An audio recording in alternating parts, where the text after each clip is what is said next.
Hello friends, welcome to get at Jill. आज हम लोग बहुत ही एक विशेष वीडियो लेकर के आए हैं जिसमें हम लोग बताएंगे कि ट्रिपल आईआईटी हैदराबाद की प्रिपरेशन कैसे करें पीजीडब्ल्यूई का जो एग्जाम होता है, क्योंकि गेट के बाद हमारे पास एक ये बेस्ट अपॉर्चुनिटी है। तो चलिए हम लोग डिस्कस करते हैं कि किस तरह के क्वेश्चंस आते हैं, क्या पैटर्न होता है एग्जाम पैटर्न। तो सबसे पहले हम लोग बात करते हैं ट्रिपल आईआईटी हैदराबाद का जो स्ट्रक्चर है, उसमें आपको सबसे पहले दो सेट होता है, दो सेट में शिफ्ट में एग्जाम होता है, सेट 1 या शिफ्ट 1 शिफ्ट 2, है ना।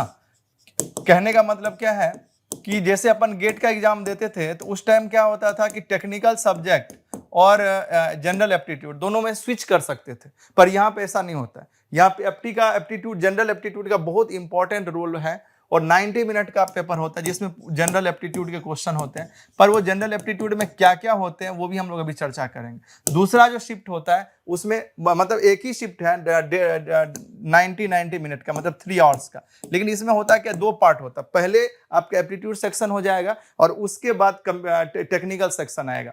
तो जब तक ये आप पूरा फिनिश नहीं करेंगे तब तक इसमें स्विच नहीं कर सकते। ये भी 90 मिनट का होगा, वो भी 90 मिनट का होगा। दोनों में एक चीज है कि नंबर ऑफ क्वेश्चंस, जैसे प्रीवियस ईयर के स्टूडेंट के एक्सपीरियंस से हम बताना चाहेंगे कि 40 क्वेश्चंस जो था वो जनरल एप्टीट्यूड में था और टेक्निकल सेक्शन में जो है वो 40 क्वेश्चंस सीएस सेक्शन से था और 10 क्वेश्चन जो है वो इंजीनियरिंग मैथमेटिक्स से था। पर यहाँ की इंजीनियरिंग मैथमेटिक्स जो है वो थोड़ा सा अलग है गेट से। थोड़ा अलग मतलब गेट के लिए जो है वो तो है ही, ऑलमोस्ट काफी चीज इसमें है, लेकिन कुछ एक्स्ट्रा हमको पढ़ना पड़ेगा। और एप्टीट्यूड में भी थोड़ा सा एक्स्ट्रा, जैसे मैं आपको बताऊंगा कि किस पोर्शन में कैसे क्वेश्चंस आते हैं। पर मैं सबसे पहले मैं आपको टेक्निकल और ये मैथमेटिक्स और टेक्निकल सब्जेक्ट बताऊंगा, देन एप्टीट्यूड। मैथमेटिक्स में देखो लीनियर अलजेब्रा में मैट्रिसेस, रैंक, डिटर्मिनेंट, इसका प्रॉपर्टीज। तो प्रॉपर्टीज में भी आप देखते हैं कि कैसे रिलेशनशिप होता है, इंडिपेंडेंट डिपेंडेंट वेक्टर, वो लिखा नहीं। अच्छा, यहाँ पे सिस्टम ऑफ इक्वेशन भी नहीं लिखा है, आइगन वैल्यू और आइगन वेक्टर। स्टूडेंट लोग जो प्रीवियसली एग्जाम दे वो लोग बोलते हैं कि मैट्रिसेस क्वेश्चन बहुत सिंपल होते हैं, सिंपल डिटर्मिनेंट निकालना, ट्रेस निकालना, आइगन वैल्यू का सम पूछ दिया, ये बेसिक जो प्रॉपर्टी होती है वही जो मैंने क्लास में पढ़ा है, दैट इज सफिशिएंट। और कैलकुलस में देखो इंटीग्रेशन में पढ़ा चुका हूं, डिफरेंशिएशन के कंसेप्ट पढ़ा चुका हूं, लिमिट, कंटिन्यूटी, डिफरेंशिएबिलिटी, ये सब तो ऑलरेडी मैं गेट के प्रिपरेशन में बताया था। ये सब क्वेश्चंस इससे आते और टफ नहीं होते। मैक्सिमम मिनिमा भी बताया जा चुका है गेट के प्रिपरेशन के दौरान, मीन वैल्यू थ्योरम भी बताया जा चुका है। पर एक्स्ट्रा जो चीज पढ़ना है वो है हमारा क्या, partial derivative, ordinary differential equation and application, initial and boundary value problem और convergence and divergence of series. ये एक्स्ट्रा चीज जो है मुझे एक्स्ट्रा क्लास लेनी पड़ेगी अगर मुझे गेट के ट्रिपल आईआईटी हैदराबाद के प्रिपरेशन अगर करना है अच्छे से पीजीडब्ल्यूई के लिए। तो निश्चित रूप से इसके लिए हम लोग कोर्स भी लॉन्च करेंगे जिसमें ये सारी एक्स्ट्रा चीज भी पढ़ाएंगे, मॉक टेस्ट भी होगा और आई थिंक 4 मॉक टेस्ट हम लोग लेने वाले हैं और कुछ टॉपिक वाइज टेस्ट भी रखेंगे। मान लो 2 टॉपिक टेस्ट रख दिए, एक फुल टेस्ट रख दिए, इस तरह से। तो एप्टीट्यूड के लिए और ओवरऑल जो है टेक्निकल प्लस पूरा जो पीजी पैटर्न में हम लोग जो है सो मॉक टेस्ट लेंगे। अच्छा, इसमें एक चीज और था, क्योंकि मैंने यहाँ पे चर्चा किया कि प्रीवियस ईयर 40 क्वेश्चन और ये 50 क्वेश्चन टेक्निकल में, कभी कभी ये 45 भी हो जाता है।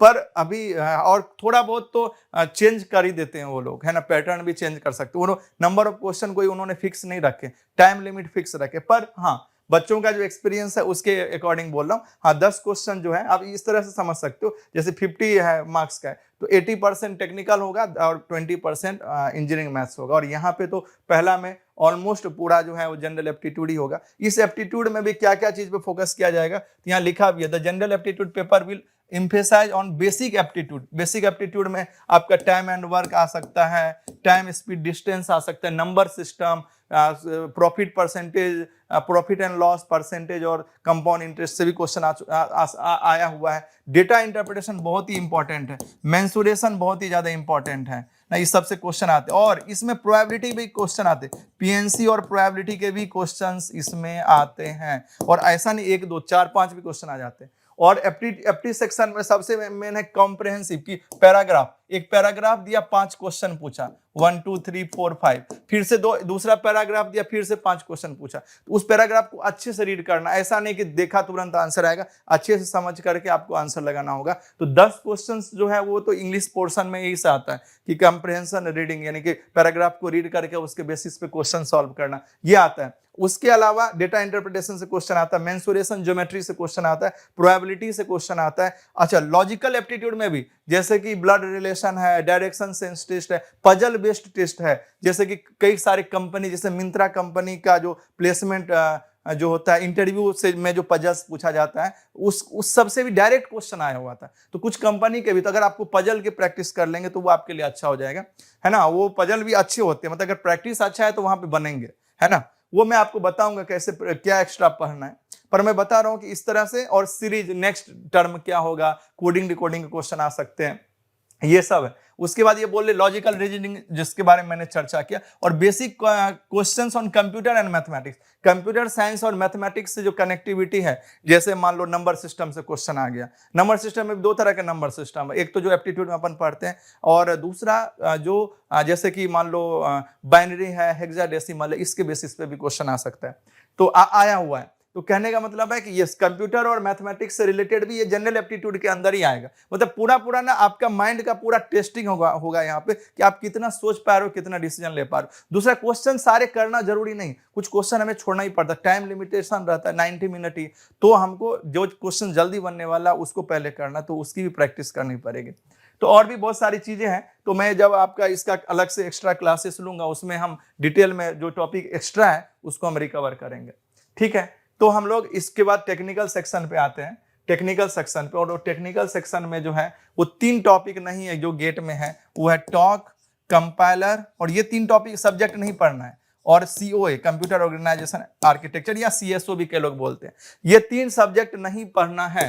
तो पढ़ना क्या है, डिजिटल लॉजिक, बहुत ही सिंपल क्वेश्चन आएंगे, केमैप से क्वेश्चन आ सकते हैं, कॉम्बिनेशनल सीक्वेंशियल से, C programming, data structure, stack, queue, link list based question, array based, searching से आ सकता है, सॉर्टिंग से आ सकता है ना, ग्राफ्स एल्गोरिथम से, डिस्क्रीट मैथमेटिक्स और प्रोबेबिलिटी। प्रोबेबिलिटी में भी वो जो डिस्ट्रीब्यूशन वाला प्रोबेबिलिटी नहीं आता है, इस तरह के प्रोबेबिलिटी जो कंडीशनल है, बेज या बेसिक कंसेप्ट जो प्रोबेबिलिटी का, उससे क्वेश्चन आता है। रिलेशनल डेटाबेस में भी उन्होंने स्पेसिफाई कर दिया, पूरा DBMS नहीं पढ़ना, सिर्फ 2, SQL और फंक्शनल डिपेंडेंसी। और कंप्यूटर नेटवर्क के भी क्वेश्चंस जो है कोई बहुत ज्यादा टफ नहीं आते। तो देखो, चाहे OS हो, मेमोरी मैनेजमेंट के क्वेश्चन आते हैं, जो मेन टॉपिक है ना, कैशे मेमोरी डायरेक्ट नहीं आएगा क्योंकि COA पार्ट नहीं, लेकिन मेन मेमोरी से क्वेश्चन आ सकता है, मेमोरी मैनेजमेंट से क्वेश्चन आ सकता है। तो मत कहने का मतलब है, जो यहाँ के जो पेपर है ना, जैसे गेट का PYQ लगा लो, और जो अपने यहाँ मैम ने क्लास में पढ़ाएं उसकी नोट्स सफिशिएंट अच्छे से। अगर और टाइम बचता आपके पास, क्योंकि 2 महीना भी है, तो आप ना क्या कर सकते हो कि जितने टेस्ट दिए हो ना, यहाँ के mock test, topic wise test, full test, इस 3 सब्जेक्ट को छोड़ करके बाकी सब पोर्शन के अगर उस टेस्ट को एक बार गो थ्रू कर लो, जो गलत हुए सही हुए, तो उससे आपका प्रिपरेशन हो जाएगा। इसमें बहुत ज्यादा मेहनत नहीं करना, मेहनत करना है हमको एप्टीट्यूड पार्ट में और मैथमेटिक्स पार्ट में। मैथमेटिक्स पार्ट में ये वाला पार्ट के तो क्वेश्चन बहुत टफ नहीं होते। हाँ, ये चूंकि हमारे लिए नया होता है, क्योंकि हम बोल चुके होते हैं, पर इसके भी क्वेश्चन बहुत आसान होते हैं। जब आप पढ़ोगे ना ये पार्शियल डिफरेंशिएशन या ऑर्डिनरी डिफरेंशियल इक्वेशन सबका, तो वेरिएबल सेपरेबल मेथड या सिंपल होमोजेनियस, नॉन होमोजेनियस वाला सब आता है, वो टफ क्वेश्चन नहीं आते। एक बार बस अच्छे से देखना है ना। और एप्टीट्यूड में भी जिसका एप्टीट्यूड बहुत अच्छा है उसको तो कुछ एक्स्ट्रा, बस क्या क्या पढ़ना है एक्स्ट्रा में, बस आपको पजल्स की ज्यादा प्रैक्टिस करना और कंप्रिहेंशन का, बाकी सब मैं पढ़ा चुका हूं, उससे बाहर नहीं आएगा। हाँ, स्पेशल एप्टीट्यूड से भी कुछ क्वेश्चन आते हैं, कभी कभी मिरर इमेज, वाटर इमेज, या 2 चीज को मर्ज कर रहे हैं, रोटेट कर रहे हैं, या 3D में व्यू आ सकता है, टॉप व्यू, फ्रंट व्यू, ये सब, पर बहुत टफ नहीं होते, बस एक तो कंप्रिहेंशन वाला। पर हाँ, कुछ पोर्शन ऐसे होंगे जो पजल्स वाला, ये 2 चीज में ना बच्चे ना, चूंकि प्रैक्टिस नहीं होती तो वहां पे कई लोगों को दिक्कत आ जाता है। तो ये 2 चीज की प्रैक्टिस एक्स्ट्रा करना है, अब बाकी तो सेम ही है। तो आई होप कि आपको थोड़ा बहुत तो समझ में आ गया वो कैसे क्या प्रिपरेशन करना है। अब हम लोग जब क्लास लेंगे उसमें और डिटेल चर्चा करेंगे। तो नया कोर्स भी हम लोग बहुत जल्द लॉन्च करने वाले हैं। तो चलिए मिलते हैं हम लोग नेक्स्ट वीडियो में। Thank you so much.